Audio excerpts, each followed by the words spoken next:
Imagine stepping onto the vast plains of South Africa's Karoo region 200 years ago, where a dust cloud kicks up and a herd of animals appears in the distance. At first glance, your brain tells you they are zebras, noting the bold, crisp black and white stripes marking their faces and necks. But as they gallop closer, your eyes play a trick on you. Past the shoulders, the stripes begin to blur, fade, and completely dissolve into a solid, warm chestnut brown, leaving the legs a stark, clean white. It looks as though nature got halfway through painting a zebra, ran out of ink, and finished the job with a horse. This bizarre, beautiful creature was the quagga, a spectacular example of evolutionary adaptation that once thrived in the thousands. Yet within just a few decades of intense human contact, this entire species vanished from the face of the earth, becoming one of the most famous cautionary tales of human greed. But the story of the quagga didn't end with its extinction, because decades after the last one died, a shocking genetic discovery turned the scientific world upside down, launching an audacious, controversial project to literally breed this animal back from the dead. To understand the quagga, we have to look at how it lived and how it got its peculiar name, which was originally written by the indigenous Khoikhoi people as Quagga. This name is a direct onomatopoeia, a vivid imitation of the animal's unique barking call that sounded like a raspy, repeated quah-ha-ha, which was entirely distinct from the deeper braying of a standard horse or donkey. They were highly social animals, moving in large herds across the semi-arid grasslands of South Africa, often grazing alongside wildebeests and ostriches for mutual protection against apex predators like lions and leopards. For a long time, early European naturalists were profoundly confused by the quagga, and taxonomists argued for generations about where it belonged on the tree of life. Some wondered if it was a completely separate species of wild horse, a hybrid, or just a weirdly patterned zebra. Visually, it was entirely distinct, because unlike the plain zebras we see today that are covered in stripes from nose to hoof, the quagga's stripes were strictly confined to its head, neck, and front torso. Because of these stark differences, 19th century science classified it as a unique, independent species, known as Equus quagga. The tragedy of the quagga began in earnest in the mid-1600s with the arrival of Dutch, German, and French settlers, known as the Boers, in South Africa. As these settlers pushed inland to establish massive agricultural farms, they looked at the native wildlife not with wonder, but as direct competition for resources. Every blade of grass a quagga ate was seen as stolen food from the settlers' imported sheep and cattle, leading to a systematic and ruthless eradication campaign.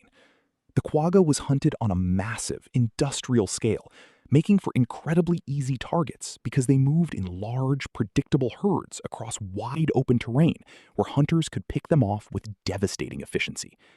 They were killed ruthlessly for their meat to feed farm laborers, and their highly unique hides were stripped to be turned into grain sacks, leather boots, and commercial rugs for colonial homes. Perhaps the cruelest driver of their extinction, however, was pure sport, as British military officers and wealthy colonists would go on massive hunting safaris, slaughtering dozens of quaggas in a single afternoon simply for the thrill of the chase, breaking the once limitless herds of the Karoo by the 1850s. By the 1860s, the quagga was entirely wiped out from the wild, leaving the only survivors as a handful of individuals exported to European zoos, where they were put on display as exotic curiosities in London, Berlin, and Paris. Yet nobody realized how dire the situation truly was at the time, because 19th century communication was slow and unorganized, and people frequently confused the word quagga with other common zebra species, leading the world to believe there were still plenty of them left in Africa. The true end came quietly on August 12, 1883, at the Artis Magistra Zoo in Amsterdam, when a lone female quagga, who had lived in her enclosure for years, passed away of old age. Her keepers mourned her, but there were no headlines, no international outcries, and no alarm bells raised. The zoo simply made administrative notes to request a replacement from Africa. It took years of unanswered letters and empty shipping ports for the global scientific community to finally realize a horrific truth. There were no replacements left anywhere, That quiet female in Amsterdam hadn't just been a zoo animal. She was the absolute last of her kind, and the quagga was officially extinct, disappearing so fast that humanity barely had time to document it, leaving behind only a single famous black and white photograph of a living specimen, taken in London, alongside a handful of stuffed museum hides. For a century, the quagga remained a ghost of the natural world. But in 1984, it made history from beyond the grave thanks to a revolutionary molecular biologist named Reinhold Rau. Rau managed to extract tiny fragments of dried tissue and blood from a preserved quagga skin at a German museum, marking the first time in human history that DNA had ever been successfully cloned from an extinct animal. When scientists analyzed the genetic code, they discovered something shocking. The quagga was not a separate species after all, but was actually a genetic variant, a direct subspecies of the living plains zebra. This discovery changed everything, because if the quagga was just a plain zebra with faded stripes, it meant that the core genetic building blocks of the quagga were still alive, hidden inside the DNA of existing zebras today. In 1987, Reinhold Rau launched the Quagga Project in South Africa, where scientists selected wild plains zebras that naturally had slightly fainter stripes on their hindquarters and began a careful selective breeding program. The goal was to concentrate those specific genes over multiple generations to bring back the physical appearance of the lost animal. And by the 2000s, the project achieved stunning success, breeding animals that look almost completely identical to the historic quagga, now officially called Rau quaggas.